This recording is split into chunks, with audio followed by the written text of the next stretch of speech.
মসজিদে কুবা ইসলামের ইতিহাসের সর্বপ্রথম মসজিদ, যে মসজিদ নবী করিম সাল্লাল্লাহু আলাইহি ওয়াসাল্লাম নিজ হাতে তৈরি করেছে। আসসালামু আলাইকুম, কেমন আছেন সবাই? আশা করছি সবাই ভালো আছেন। আজকে আমরা জানব ইসলামের ইতিহাসের এই প্রথম মসজিদ, মসজিদের কুবা সম্পর্কে। কেন এই মসজিদকে মসজিদে কুবা বলা হয় এবং কেনই বা ইসলামের প্রথম মসজিদ বলে আখ্যায়িত করা হয় এই মসজিদকে, আর এই মসজিদে নামাজ পড়লে কি পরিমাণে সওয়াব হয় সেটাই আজকে জানবো। আশা করছি আপনারা ফুল ভিডিওটি দেখবেন। নবী করিম সাল্লাল্লাহু আলাইহি সাল্লাম মক্কা থেকে যখন মদিনা হিজরত করে তখন এই এলাকার নাম ছিল কুবা, আর এই এলাকার নাম রাখা হয়েছিল একটি কূপ থেকে।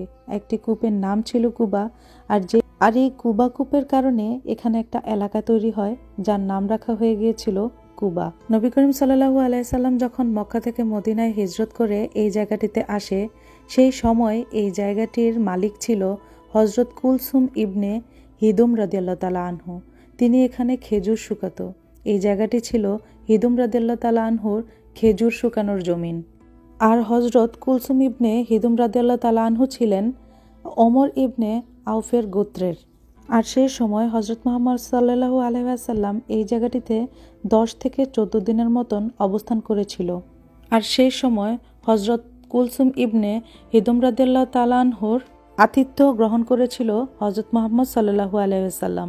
হিজরতের প্রথম দিনেই এই মসজিদের স্থাপনা করা হয়। এই মসজিদ নির্মাণে সাহাবীদের সাথে নবী করিম সাল্লাল্লাহু আলাইহি সাল্লাম স্বয়ং অংশগ্রহণ করেছিলেন। কথিত আছে, যখন নবী করিম সাল্লাল্লাহু আলাইহি ওয়াসাল্লাম এই মসজিদ নির্মাণ কাজের প্রথম পাথরটি স্থাপন করেন, সেই পাথরটি কিবলার দিকে স্থাপন করেছিলেন। আর এইভাবেই নির্মিত হয় ইসলামের ইতিহাসের প্রথম মসজিদ, মসজিদে কুবা। মসজিদে কুবা এমন এক মসজিদ, যে মসজিদে আপনি যদি 2 রাকাত নফল নামাজ পড়েন তাহলে একটি উমরার সওয়াব পাওয়া যায়। সুবহানাল্লাহ। আর এই মসজিদটি দেখতেও অসম্ভব সুন্দর। এত সুন্দর কারুকার্য দিয়ে এই মসজিদটি করা, দেখলেই আসলে মন ভরে যায়।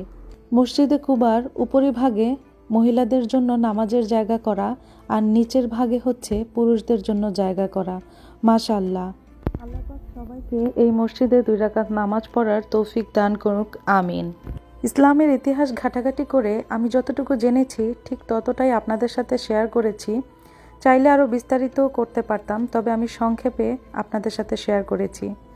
আমার এই ভিডিওটি আপনাদের কাছে কেমন লেগেছে? যদি ভালো লেগে থাকে তাহলে অবশ্যই কমেন্ট করে জানাবেন, আর যদি কোনো ভুল থেকে থাকে সেটাও অবশ্যই জানাবেন এবং ক্ষমাসুলভ দৃষ্টিতে দেখবেন। মানুষ বলতেই ভুল।